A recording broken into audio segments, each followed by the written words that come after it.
The views presented on this broadcast do not necessarily represent that of Rise Multiversity or its individual members.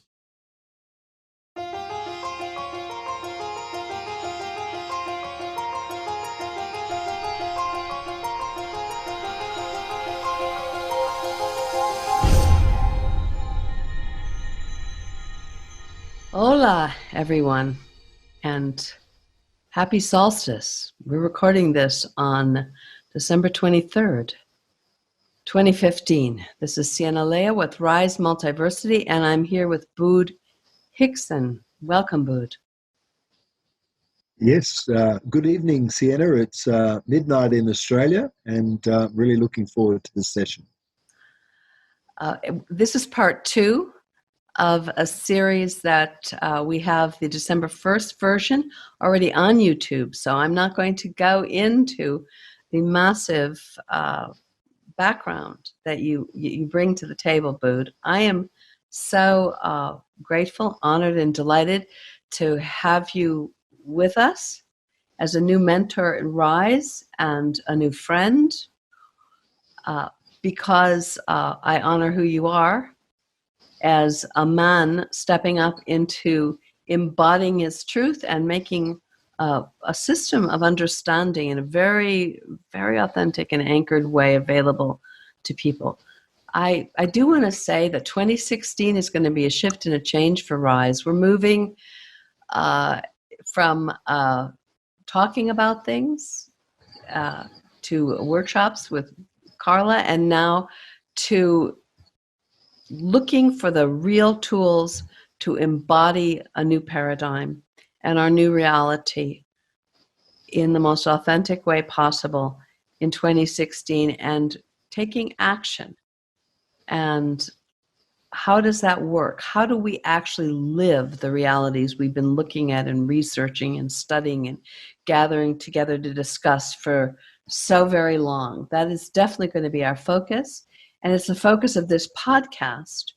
And I invite you all to take some deep breaths, to relax, get a cup of tea, sit back and open yourself to this information, because this is very specific information around how we can create cooperation, how we can move out of the artificial construct into the organic timeline. What is it really going to take? Because it means changing our operating system. And this is so exciting because it's exceedingly delicious and wonderful. The connection between authentic people that are coming out of separation and want to share from a very clean and sovereign perspective. So I'm bringing Bood on because he is a master of diving into what our operating systems, what our organic operating systems look like. And this is information that has been hidden from us. So I know one of the topics that you hold most dear is governance. And that means, how do we cooperate in a new paradigm outside of hierarchy, outside of I'm in power, do what I tell you, outside of competition, and outside of these cruel suppressive systems where one has to hide what is authentic and what one is passionate about, but just the opposite, where we all support each other in our authentic design to bring the best of our potential out in community, and learning how to do that dance. So here's our Christmas present to you all. Fabulous, Sienna. Yeah. Thank you for that introduction. The purpose of today, we'll hopefully get through this in an hour. But today, in terms of doing that dance, we're going to take a little insight into Sienna. She's been kind enough to be our example today. And in essence, what we're going to do is do a cosmic attunement. But we're going to look at Sienna's coming year, but in doing that, we're actually going to look a little bit at her cosmology. And what I mean by divine cosmology is not just the astrophysics, but the the divine, the divination that we get from the heavens. The way I'm going to approach that is to do it in sort of 3 steps. The first step will purely be the mathematics. We will look at Sienna's birthday without giving it away, but to look at the numerology. It's so profound, but yet it's so simple. And it's a very simple layer to get in, and I find it very, very useful in terms of giving us context about where we are in our life, to see these broader themes. And then after we've looked at the numerology, I'm intending to go a step deeper in looking at the planetary harmonics for that exact same day. And then when we're doing that, we'll also be looking at the year up, so the harmonics for the year as well as at her time of birth. We'll look at various techniques to look at the harmonics for this year, something we call a solar return, progress chart, and then we are going to go one level deeper into human design, which is a contemporary astrology that's based on binary consciousness. So I'll just explain how that works a little bit, and then we will go a little bit deeper into Sienna's human design chart and look at her human design chart for this year she's in. And Bood, I just want to insert here very briefly for our audience that obviously we're doing this as an example. We're making this available to you through Rise Multiversity, through private sessions. We're going to also have a webinar series where you can dive into this for you and your organization, or just you alone, in 2016. So this is a taste. Okay. Exactly. And Adrian's very kindly put up on the website some of the other services if people are curious. And my contact details are there, and I'm happy to talk about those services or variations on that theme. At the end, we'll be putting up the dates after we've gone through this process so that you can see the dates that we're proposing for those webinars. Beautiful. Okay, fantastic. Okay, so what I'm going to do first here is just coming back here, I'm going to bring up this first document. Yes. So basically, this is looking at Sienna's cosmology. I'm not looking at all of it. There is incredible amount of different cosmological knowledge that comes from the different cultures, but I want to give a little snippet because I sort of look at as much of it as I possibly can, but I don't want to get too lost in the detail and tune in. But here we can see that Sienna was born on the 16th of October in the US of A. Her tropical astrology, she's a Libran. Her Vedic, that's her Hindu astrology, she's also a Libran. Her Chinese astrology, she's the year of the dog. And her Mayan astrology, she is a deer. And each of these have flavors. It's not the purpose of this exercise to go too deep into them, but I'm synthesizing this information in these recommendations that come together. That I'm so grateful. We need to appreciate this man is such a genius. He has such a depth of knowledge, and his exercise is to becoming brief and concise. But he can dive into every one of these for hours in your private sessions with him. So I just want to say that. Okay.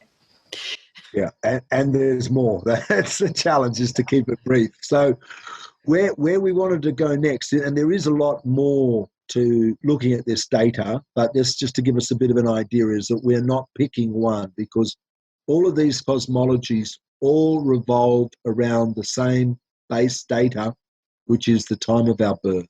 Okay, so some people see this information as conflicting, and confusing, but basically remember that it's all coming from the same core data, just different cultural interpretations.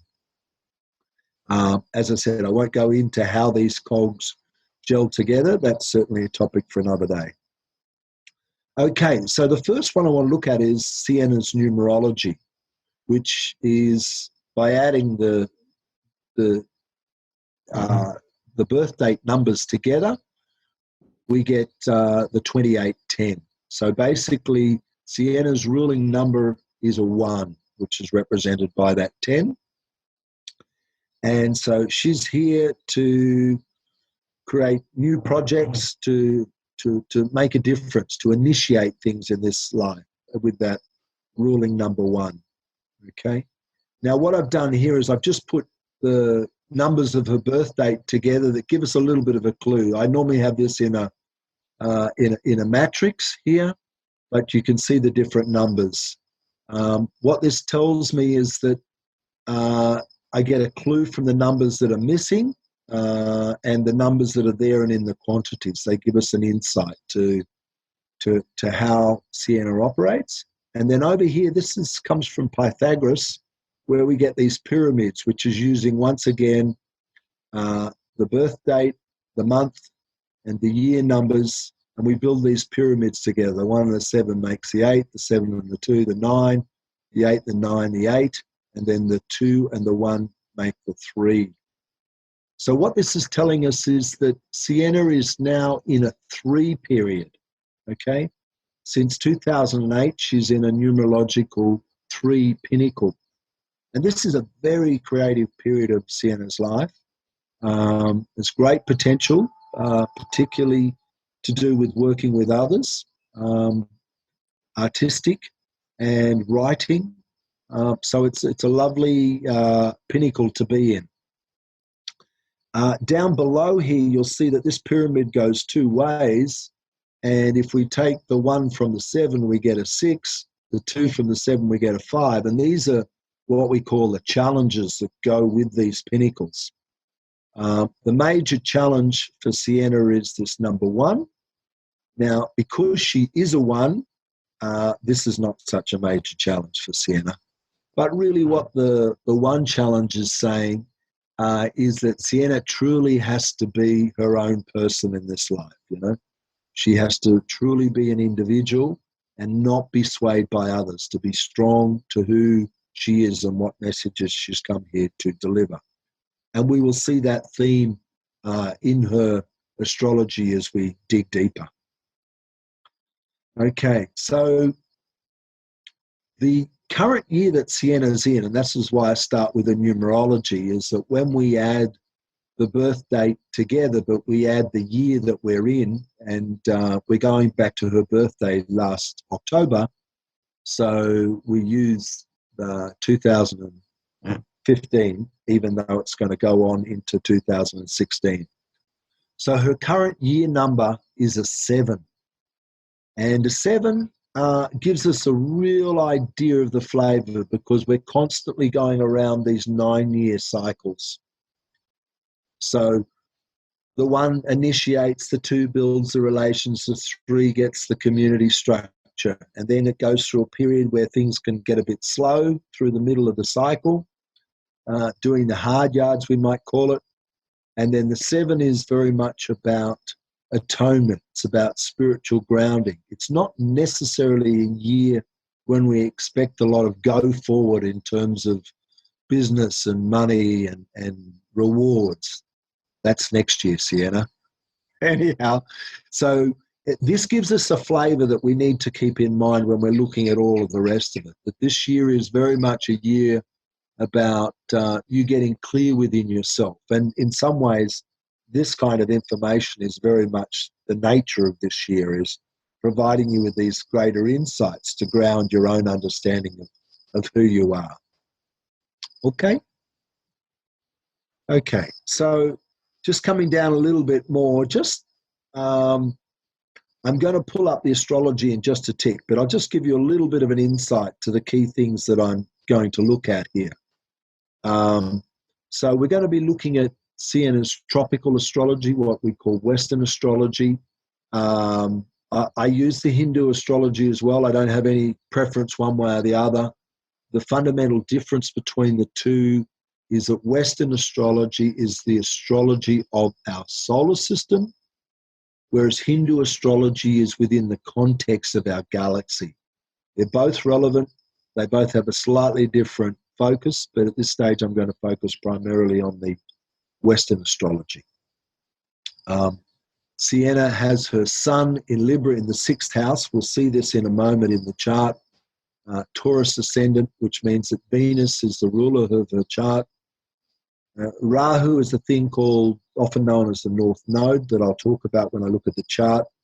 And then we're going to look at the solar return, which is this year in her Western astrology and some of these key aspects. And also another technique called a progress chart that I'll explain when I bring it up. And then we will go even deeper into the human design. And I'll pull up these charts, which will explain Sienna's design here. I will talk very briefly about her profile, the 3-5, her single definition, and the fact she's a generator. I'll explain these defined centers she has. Her strategy, this is really key to what we're talking about, and her inner authority, how for her to get resonance between her body and her heart, in balance with her mind and her thinking. Okay, so this is Sienna's natal chart.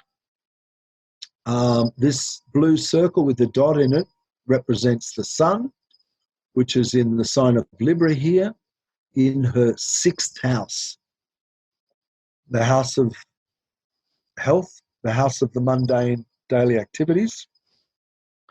The key thing here to look at is that Sienna, sun is conjunct Chiron. That's this little one that looks like a key next to her.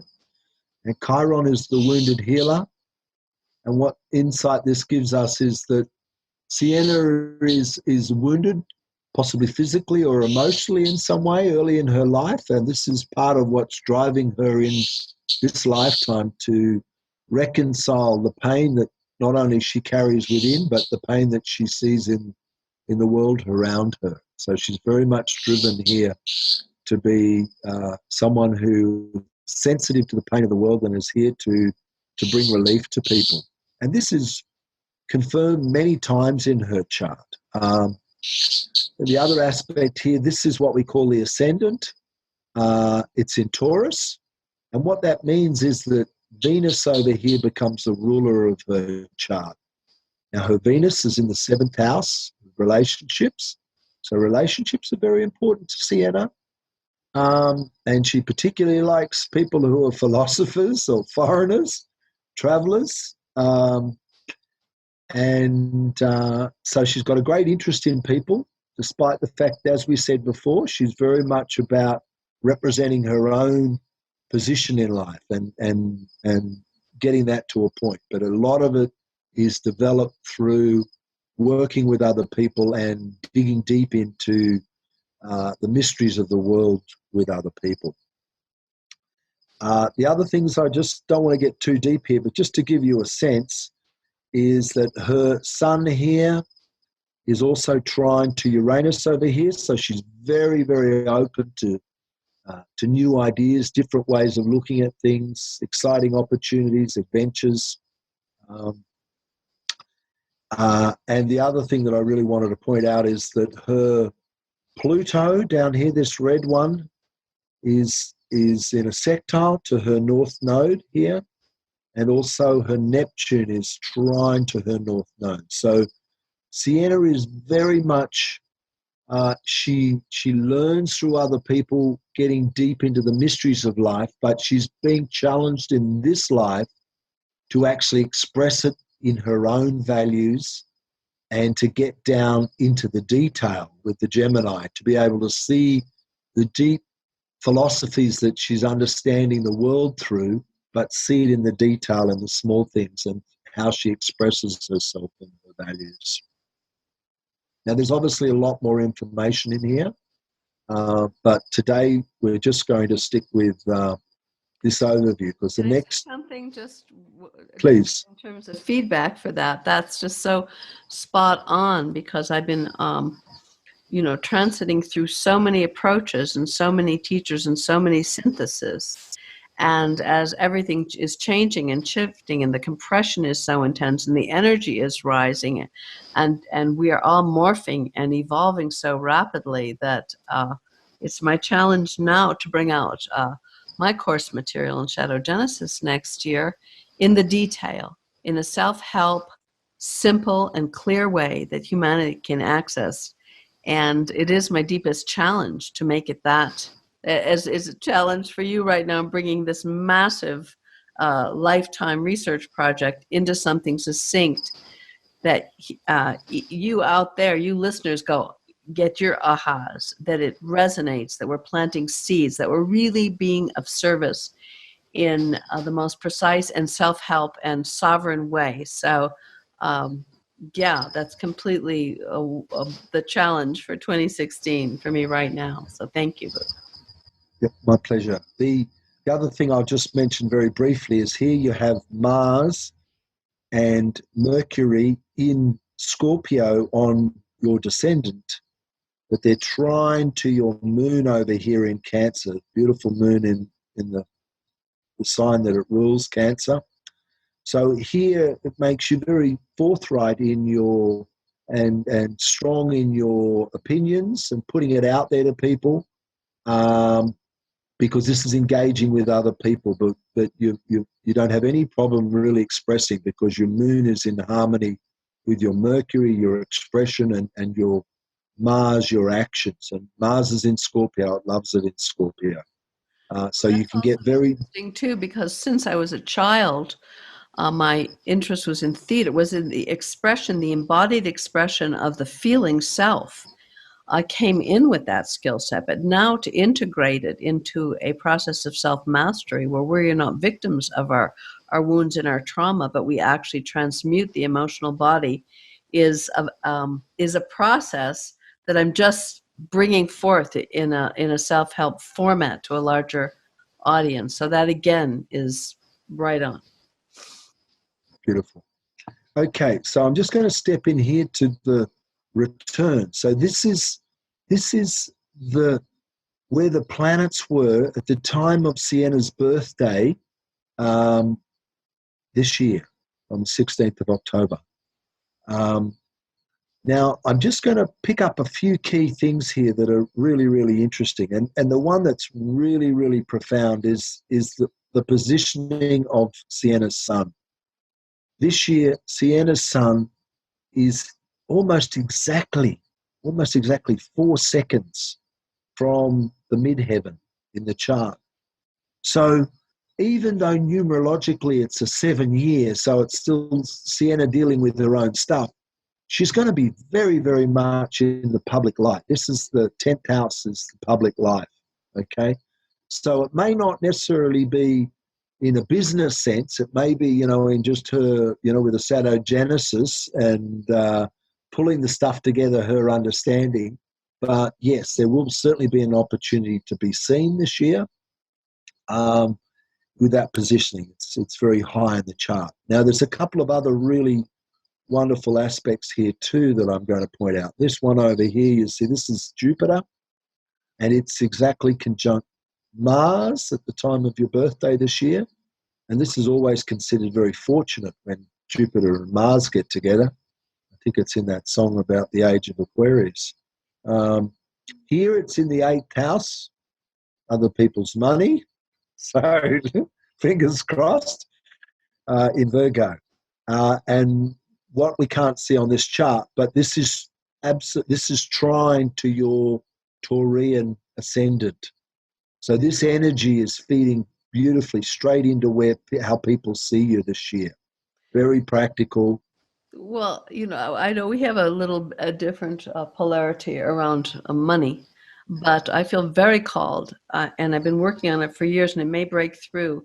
I would like to do this World Servant Leader training program, get people up to speed in all of what it really requires to create cooperative efforts, and then really bring resources, seed money, to fund people who are the graduates of the program, because we're still in a paradigm where that's crucial and essential, and it's completely in my attention for the people that are really willing to step up and do the work and stretch themselves and overcome their own obstacles and understand their own design to make to be a conduit for those seed funds emerging. So I don't know if I'll be able to manifest that. I'm on the edge in a number of different places for that to happen, and I'm totally holding the intention, because this has been one of the huge control grids holding us down, and it needs to shift this year. So we're doing New Year's resolutions on this podcast. There's a lot of support for it, because the other thing you'll see here is that Jupiter and Mars at 13 degrees of Virgo are in a tight trine to the solar return Pluto at 13 degrees of Capricorn, remembering that the ascendant is over here at 14 degrees of Taurus. So you've got a grand Earth trine, nice and tight one. So anything's possible in terms of building the platform this year, Sienna. So yeah, we'll keep looking at it. Now, the final one I just quickly want to look at in this sense is what we call a progress chart. It's a different way of divining this information, but in essence what this chart does is it takes one day for each year. So it moves the sun on from 23 degrees of Libra, about here, and moves it 1 degree for every year. So in your progress chart, and this I did for today, your sun has moved to 2 degrees of Capricorn. So once again, your sun is in a very practical, you've moved through the Libran, you've gone through the Sagittarian stage, looking in the philosophies of your life, and now over the last couple of years, your sun's moved into Capricorn. So you're really wanting to ground things in your life during this period. What's interesting here is that there's a few aspects. The Neptune is still trying to your north node as is the sextile from Pluto. So that was happening in your natal chart, hasn't moved much. But here this year we've got Mars at 5 degrees of Capricorn is in a tight sextile to Chiron. And basically that means that Chiron being the wounded healer, that it's actually a good time to look at your health, to possibly go to have some health retreats, but that you may also have to look after other people who are ill or injured as well. So that's just a little bit of an insight to some of the other things that may come up this year. By the way, I just want to mention, if you're hearing exotic birds chirping and giant crickets, it's because Bood is in Queensland, in one of the most biodiverse regions on the planet, and I am in Ecuador, and we're on a parallel, and it's midnight or later now for Bood. So you're not hallucinating. Those creatures are definitely joining the conversation. Yeah. I'm on the veranda here, so welcome to the North Queensland wildlife. Keep it up, crickets. Okay, so I'm going to move from that image. There we go. So what I'm keen to do is look at next is human design.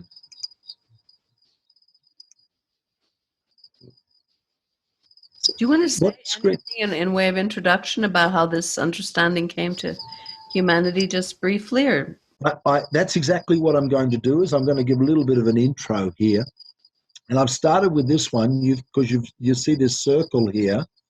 So this is very similar to the chart we were looking at before. Okay, so here is the sun in Libra. Okay, but what's interesting about human design is that what human design is a new form of astrology that goes deeper. What we've been looking at previously is the harmonics between the planets, reflected through Sienna at the time she was born and the time when they came back at her solar return this year. With human design, it basically says that we are binary consciousness, that we have two consciousnesses.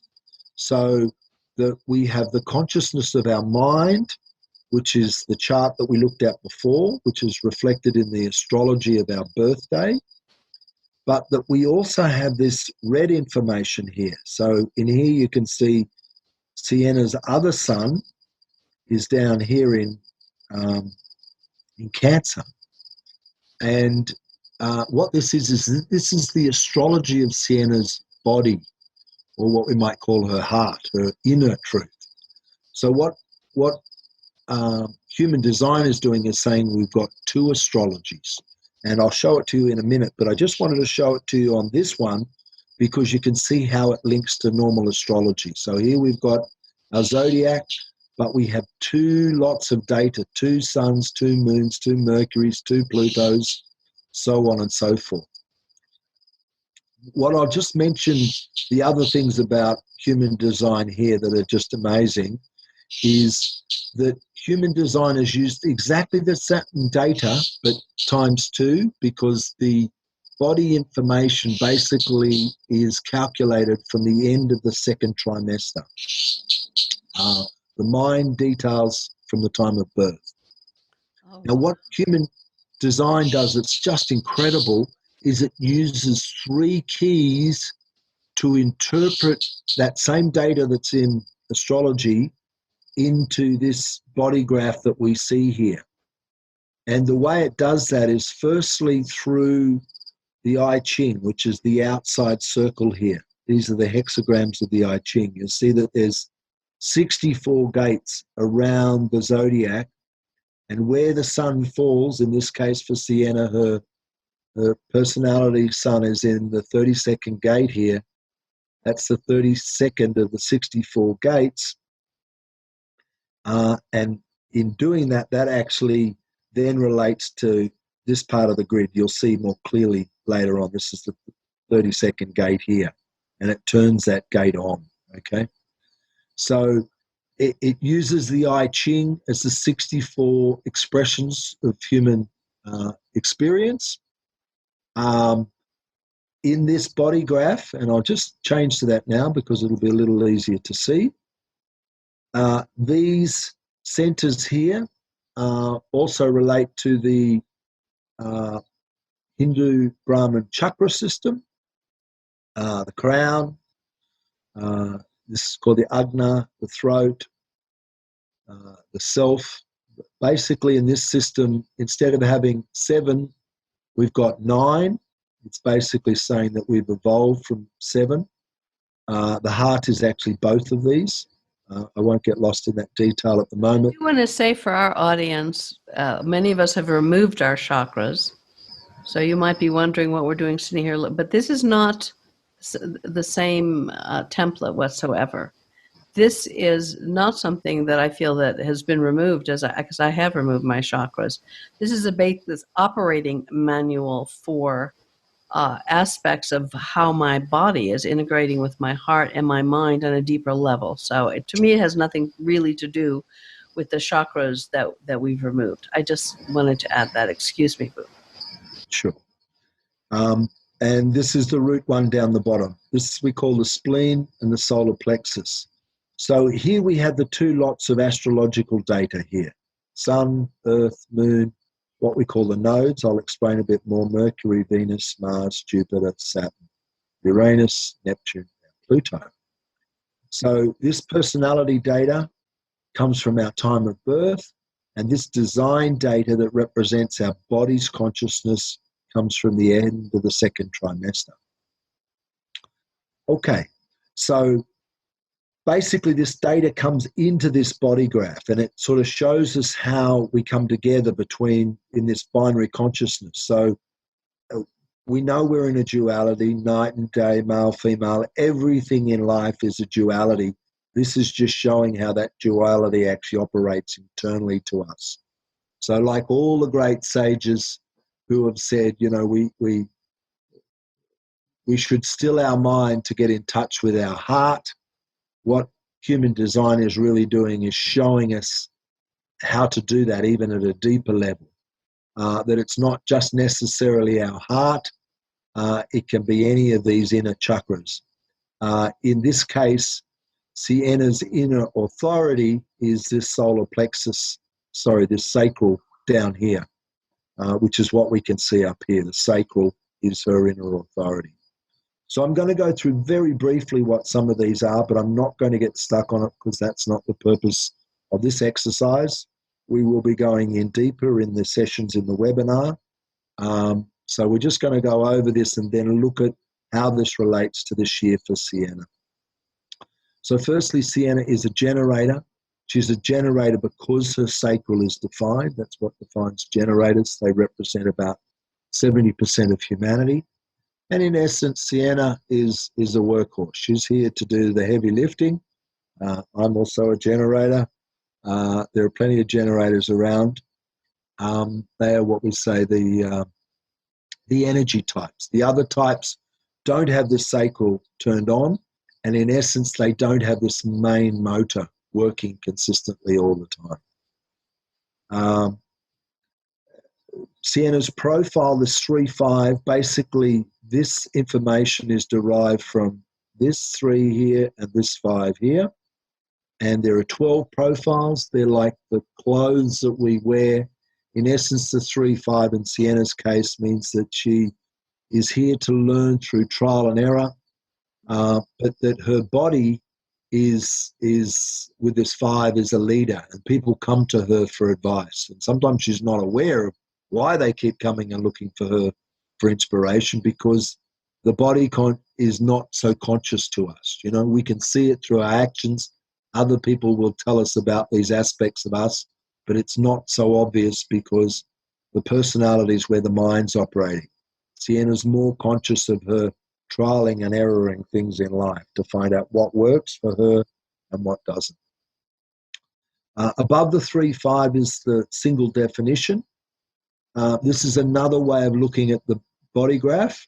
And in essence, what the single definition means is that the parts of Sienna's design that are linked are all linked together. You see from the root through the channel of cycles, maturation, across here to the spleen, and then up to the ego. So it's a single continuous definition.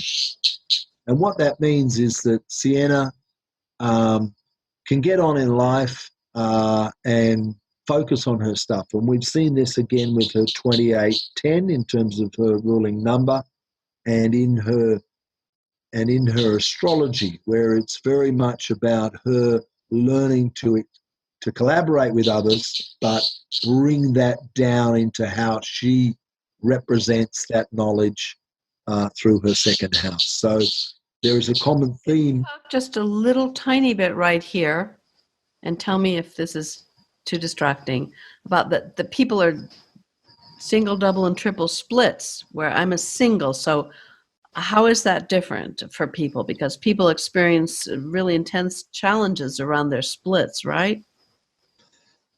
Yeah. We can go into the other ones. I don't want to get too distracted, but there are other definitions that have some definition here, and maybe things connected up here and a gap in the middle. There's split definitions, triples, quadruples, and then the other one is what we call a reflector that has none of the centers turned on at all. We won't go into detail there, but the real difference between the single and the split definitions is that splits are consciously trying to connect all the time within them. So I'm a split definition. I'm always looking to find the auras of people that will connect me subtly. Okay. So you're saying that, now this is a key point to this whole thing. So let me just be clear that we do need one another. You know, there's a lot of talk in, now we're sovereign and we don't need each other at all. Or, you know, need is sick and codependent, and sovereign people don't need anything from anybody. But then we're all here to cooperate. So to me, human design offers some really organic, healthy, new model of looking at all that. And I don't know if this is where you want to go into that, but I'd like to address it. Okay. To give you an idea, here in this chart here, you see that some of these are turned on.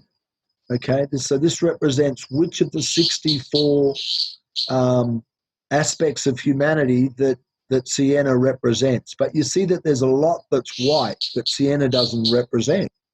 So it doesn't mean that Sienna can't feel that experience. She does as the planets move around through those gates, or when she moves into someone else's aura that has these gates, say here in Aquarius, for example. So this is partly shows you why we need each other, because we are only a subset of the human experience, and we get the greater experience of humanity by moving into other people's auras or feeling the transits coming over. So, yes, we're not designed to be solitary. We hook each other up. Can you explain that, how we hook each other up?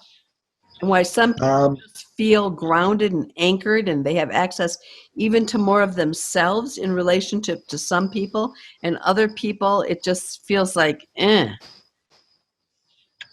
Yeah, some auras work better together. We all know this intuitively, that some people really turn us on and other people, we want to get out of their aura as quickly as possible. So there's a whole nother thing in relationships and in nurturing where I'm going to go much more deeply into the dynamics between two different charts. It wasn't the purpose of what I wanted to look at today, but yes, we will go into that in future of how these charts come together and how it does. But even then, to go back to the key overview here, part of the reason for this is that when we understand how we operate, then when we're collaborating, which is where we've come to this whole thing about, we're working on these bigger things that we want to do together, we can see when things don't work properly. We can go back and look at our designs and see, potentially where the ball falls between us, instead of getting to this point where we blame the other all the time. It was your fault. No, it was my fault. It was your fault. The human design sort of helps us to see how we engage with each other and how we might improve that, and at least be aware, okay, it was nobody's fault. It was just that, there's stuff that doesn't totally connect between us as such. Because we have different operating systems, and some of them, to me, this is key to this whole thing, because we're so used to looking at the world through our own filters and lenses on many levels. But if we can step out of that, go to neutral and perceive, oh, wait a minute, he's processing through reality as an emotional generator, for example, like you, that means he needs a time out when something big is to be decided to go through his feelings. I'm not that way. Doesn't mean I'm right and he's wrong. And we could cut each other worlds of slack if we understood our organic operating system. Absolutely. The biggest thing that I really noticed about getting involved with the human design is it just takes the pressure off relationships, because you realize that we aren't seeing the world through the same eyes. We just naturally assume, that we're looking through the same eyes with the same skill set. And what human design shows us is that we're all operating, we're all unique, and we're all operating differently. And the first thing it does is take that pressure off relationships. You say, okay, instead of me wondering why the hell Sienna, operates this way, it gives us an insight that, yeah, we're all different. So it really, the first thing it does is take a lot of pressure off relationships, in that you can start to see why people are different. And the key issue why we're interested in this is because what it's really saying is that, the coloured in bits is who Sienna is. Naturally, she's drawn, just like males are drawn to females and vice versa. Naturally, we are drawn to the parts of us that we are not, Naturally, we want to try the things we haven't tried. So we're drawn towards the whiteness. What human design is trying to show as to how we can stay within ourselves and resonate and attract the other to us, instead of actually trying to become that which we are not. And this is really the key issue about why do we need to know this information? Because what it's saying is that if we can know who we are and be ourselves, our unique selves, instead of being homogenized, being drawn into the matrix, to be people who we're not, to live other people's expectations, this is where we live unfulfilled lives, as opposed to being true to who we are and being very good at it. And this thing now, you might have wanted to get there at some other time frame, but while we're here, this of a generator is such a radical that yet 70% of people on the planet are generators. We are not taught the or the We're Okay. in our heads trying to figure out how to navigate this matrix. Can you talk Perfect. about Yep, perfect timing. So we've talked very briefly about this, but the inner authority for Sienna is this sacral here. And I'm just going to explain how that works, which is what Sienna was alluding to, is that this one here is Sienna's internal authority. It doesn't have the language of the throat, of the mind. It only has a yes and a no. And how it expresses that yes and that no, we've all heard it, is aha and It's just yes or no. Very simple. So what this is saying is that for Sienna, her outer authority is up here, okay? It's communicating to me at the moment is her outer authority, but her inner authority, which is in the life, it's the physical body that's in this three-dimensional world. The mind is the passenger, it's sitting here going along. Her inner authority, her sacral, which basically responding to whether it's interested in things, will go or So for Sienna, what we're waiting is that if something comes along to her, she's a generator, she's here to respond, not to chase things. And that's very difficult for all of us who have been through the Western education system. But to get to a point where she lets life come to her, doesn't mean she can't think about things and explore ideas. But in terms of getting clarity from her body, what is right for her collectively, mind and body, she needs to get in touch with this sacral. So if I say to Sienna, would you like to run the servant leader program? That's your cue, Sienna. Okay, yep. Yes, her body's keen to do that as well as her mind, okay? So she can basically get good, and a lot of people are naturally good at this. They express this all the time, but others have had it beaten out of them, literally, stop making those noises, and get up in your head and start to act like you're smart. Well, smart isn't necessarily intelligent from my interpretation. And what human is higher self, right? I mean, people talk about, and my deepest wisdom is way out there. It's up there, and I have to get everything blank and become a channel and bring it down. But this is the communication of my deepest wisdom, and my highest wisdom is right there embodied. Yeah, your body's in the life. So what we're trying to do is take our body with us as well. Instead of us saying the mind's going to make all the decisions because it's smart, what this process ensures that our body is also in the decision, okay? So that's by going there. Our mind's still in the loop, but we're just getting our bodies okay about the decision that our mind put to us and says, I'd like to run this program. Let's just check in to see whether all of us are on the same platform, because often we're just not listening to this. We're getting this, and this is so amazing, or pathetic, depending on how you look at it. I think we had this discussion how most people on the planet are programmed into an artificial construct, a mind control pattern, but they periodically they're getting this and they're blasting through and seeing the truth and what they really need to be doing, but it's so overwhelming and they don't trust it, and then they ignore it.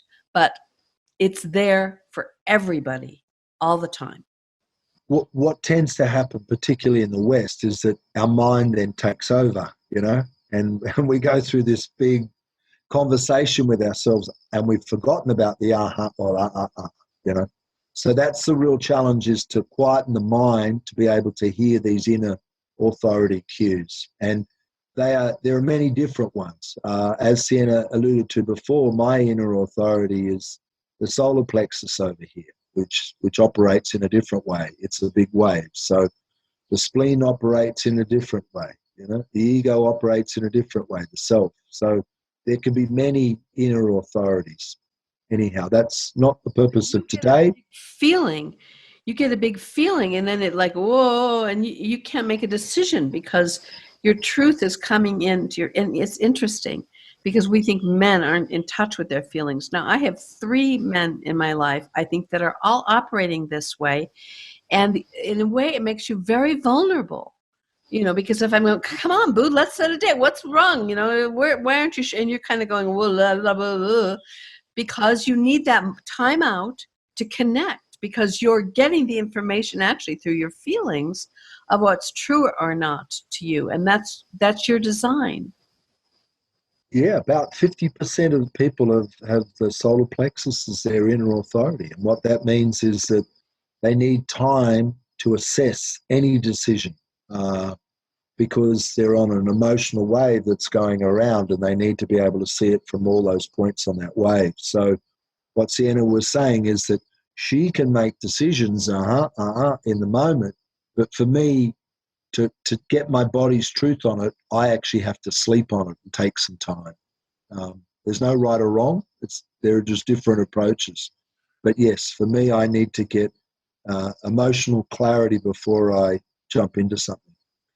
Can you talk a little bit about manifestor, just a tiny bit about the other types? Because they're a whole different operating system, right?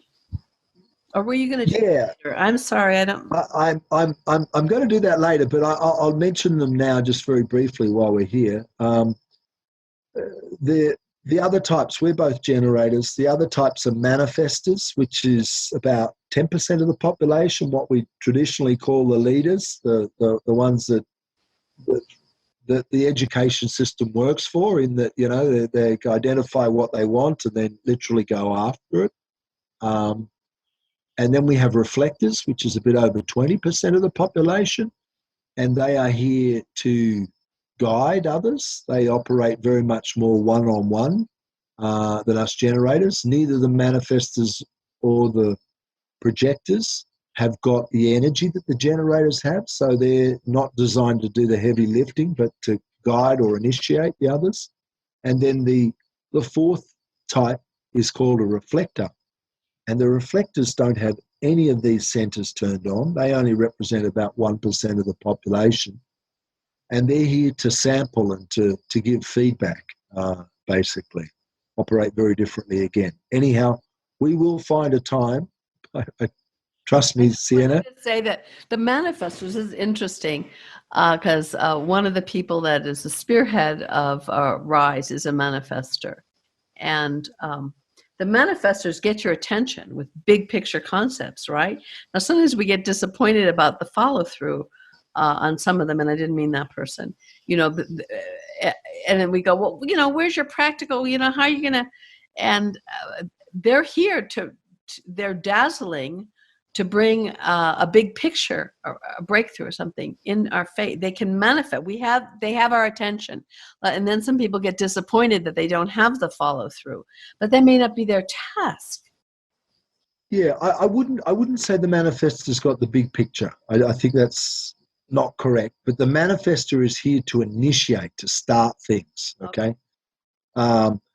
They can have the big picture, don't get me wrong, but anyone can have the big picture as such. But the real key issue about the manifestor is that they can initiate. They can say, you should give this a go, whereas for us, we literally have to wait for someone to offer us to do something, or life to present an opportunity for us to respond to. And this is a very difficult issue in human design for most, because, we've gone through a sort of 12 to 20 year process that kept telling us, we've got to decide sort of in the moment and chase things. And for 90% of the population, this is a recipe for frustration and disappointment. What are you going to be when you grow up? They start telling you, when you're 5 years old, what are you going to be? Do.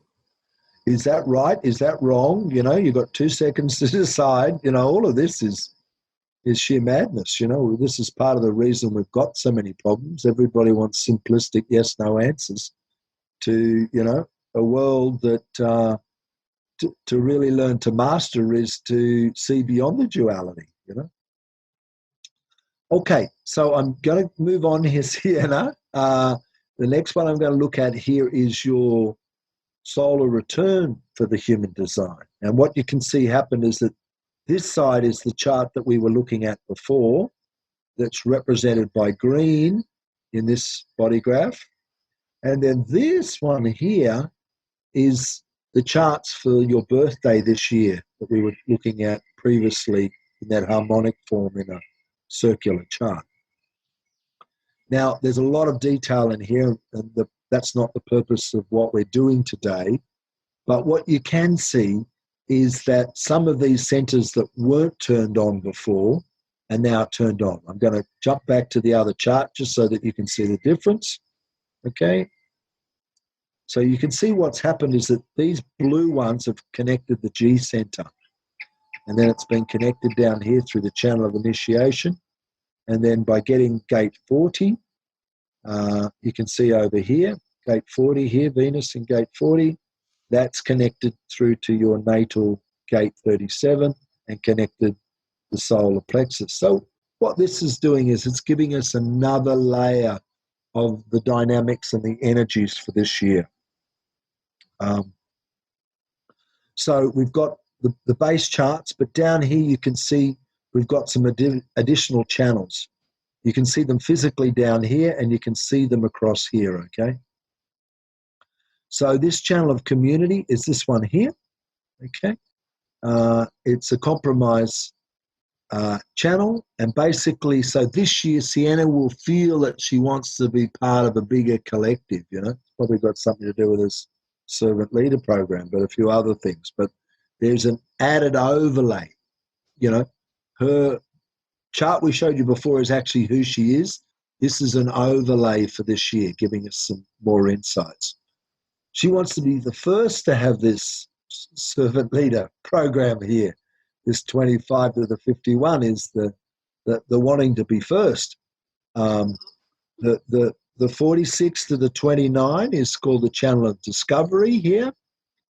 So this year there'll be a lot of opportunity for you to break through the 46, the pushing up, in terms of getting insights as well. Because this is turned on, you'll have a better sense of direction this year than you might normally have, okay? Because this is sort of like our internal compass and our sense of where home is. You know, people with this open normally are often not sure where home is, but this year it'll be a bit clearer for you. The other channel I see here, this is called the channel of struggle. Doesn't sound like it's fun, but struggle, a lot of these labels is not necessarily so clear. Struggle is not designed to be a negative. Struggle means to take the little steps. So this year there'll be a lot of little steps to get to these big goals, because gate 28 is about this expectations we've got, not wanting to let go of them in this lifetime. So, yeah, this is just giving us a little bit of an idea of the additional energies going on this year. You see the struggle, initiation, discovery, and community. So these are other overlays. So now what I'm going to attempt to do is to pull this all together. You see we've sort of painted the background picture, and then we've seen these various other overlays this year, okay? So I come back initially to the numerology, the 7. Okay, so once again, it is very much still a spiritual year for you, Sienna, getting clear about, you know, who you are, doing your own work. The human design is a classic example of you getting more in touch with who yourself is. So this is totally in keeping with the 7 year. The astrology showed us that this grand trine, you know, connecting Jupiter and Mars to your ascendant and Pluto, that, yeah, there's a great opportunity to work with others, with their resources, and bring that out, you know, for you to be an instrument in bringing this about, particularly with this incredible sun right on your midheaven. There's certainly you're going to be seen this year. There's absolutely no doubt about that. And then the human design overlay we can see on top of it's giving us a bit more idea, more clarity about where you're going, wanting to be part of a larger group. It's turned on your solar plexus this year. So You'll be more in touch with seeing these emotional cycles within your own life and through others through that experience.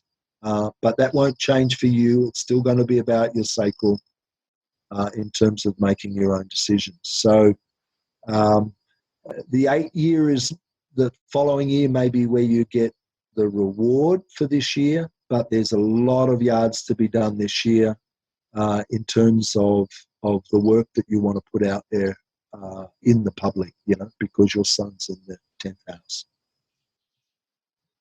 Okay, so that's, have you got any questions, Sienna, just roughly on that lot? Wow.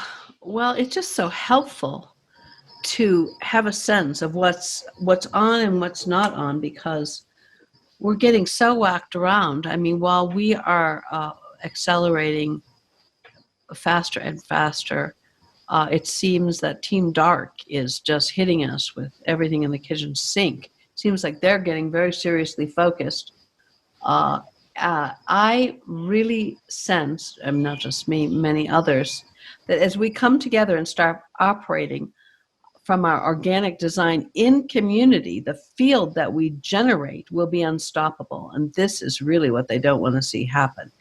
This is the key, is that we need to start connecting and cooperating. And I don't feel it's my task to save the world, but I do feel that it's my task to cooperate, to create small grassroots cooperation.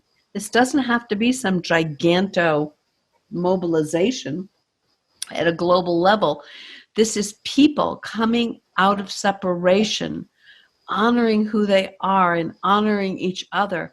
I see over and over and over again the stress levels, the attack level, the violence level is the toxic level. We can go on and on. You're all fully aware of it. Is pushing us into being combative with one another.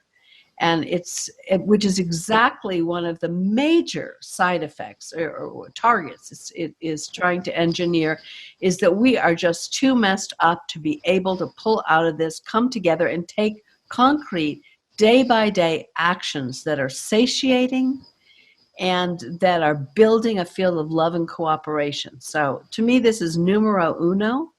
It's the most important thing we can do. It's something we can do, because we're looking at all of this fear porn, or all of this we're going to be saved tomorrow porn. I mean, the alternative media has been co-opted so much now. I think we all know what's going on. We know about the banksters. We know about the governments. We know about the interdimensional interference. We know about the chemtrails. We know about the fracking. We know about everything. But we are so overwhelmed that we often don't know what foot we can put one in front of that. What action can we take?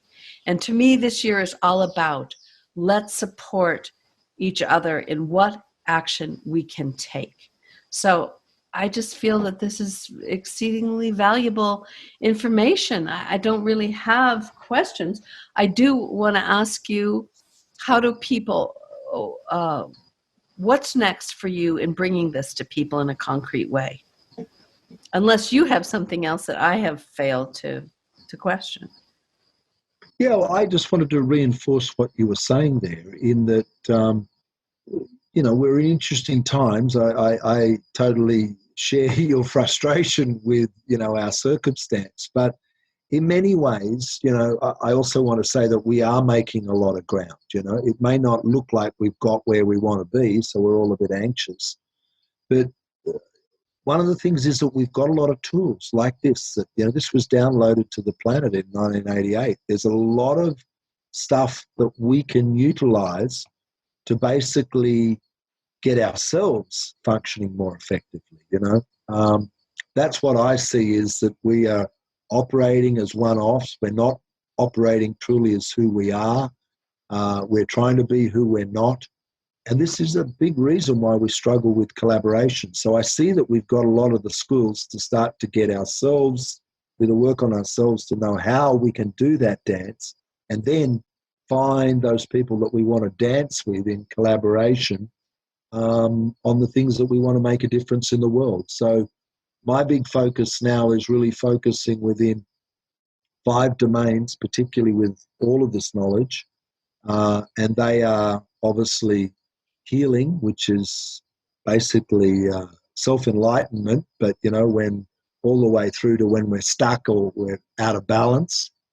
The nurturing, particularly with young people, with kids, is absolutely crucial to me, because we want to stop them from being homogenized early as possible, to understand their uniqueness and what they've really come here to do, or help them to find that. Obviously, we don't want to tell them. The collaboration is really critical, how we come together. So not only as relationships, but how we get teams of people to work effectively together. And then the other part that I'm keen to do with people who are interested is how to go deeper into their design to get, more insights. Obviously, there's a lot of data there. You can go very deep. The challenge initially with this information is it's very easy to get lost in the amount of detail. So that's why I'm really focusing on these 5 core directions. And to that end, I'll just put up these dates, Sienna.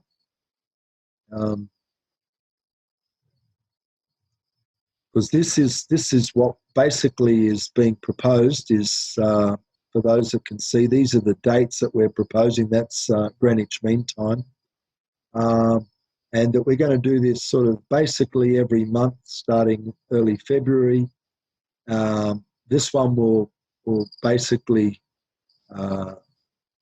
go through the history of it, and then we'll get into the health aspects, the collaboration aspects, the going deeper, the relationships, and working with children. And not just children, but basically a lot of this information we would think is really about youth.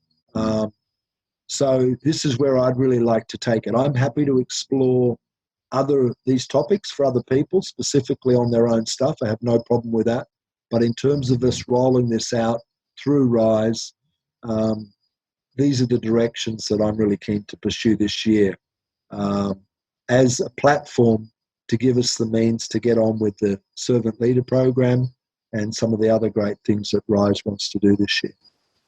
And that's fantastic. And I also want to put out the call that the servant leader program works pretty much different words, same thing: center, which is all of the inner work; connect, the relationship work; collaborate, which is the community building, team building work; and commune. And I'm also looking for people who are passionate and have developed their expertise in mediation, in nonviolent communication, in relationship work, in many of these aspects, to come on board, because we want to create a cooperative team to implement this. So if you're resonating, contact me, Sienna Lea, at risemultiversity@gmail.org, or just go to our website, all the contact deals, risemultiversity.org. And if any of you want to just jump into a private session, you have a group that's having challenges, or a relationship, or you want to understand your operating system, they don't have to wait. They can contact you directly.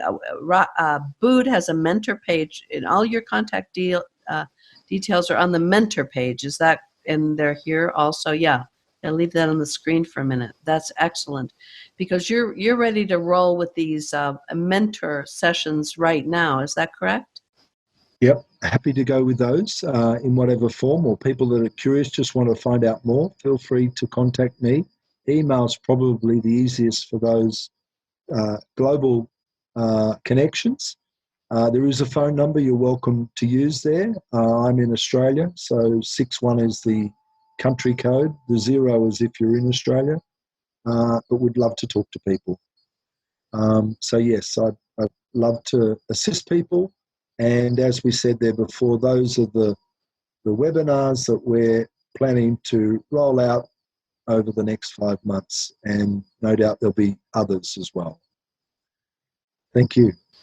Yeah, thank you, Bood. Okay, well, I think we're complete, and blessings to everyone. May our new year manifest intentions for the world that we would like to live in, and let us be those people that create that shift and change, and find a way to make that a reality. Bless you all.